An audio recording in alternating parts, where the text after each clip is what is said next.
Hi అండి. ఇంట్లో ఎప్పుడైనా ఎగ్ ఫ్రైడ్ రైస్ చేయమన్నారనుకోండి, ఒకసారి ఈ విధంగా ట్రై చేసి చూడండి. రుచి అనేది ఎంత బాగుంటుందో. అయితే ఫ్రైడ్ రైస్ తయారు చేసేటప్పుడు ఎప్పుడైనా సరే మన దగ్గర ఐరన్ కడాయి గనుక ఉంటే దాన్ని వాడండి. ఫ్లేవర్ అనేది చాలా బాగుంటుంది.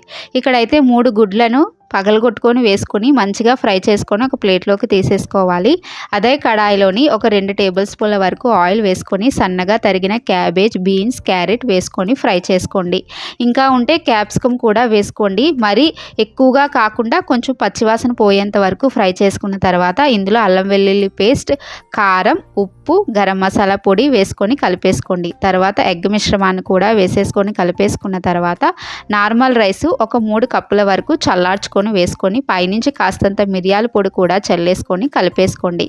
కలిపిన తర్వాత 5 నిమిషాలు హై ఫ్లేమ్లోనే ఫ్రై చేసుకుంటే మంచి స్మోకీ ఫ్లేవర్ వస్తుంది ఫ్రైడ్ రైస్ అనేది. అంతేనండి, వేడివేడిగా సర్వ్ చేసుకోవడమే. Thanks for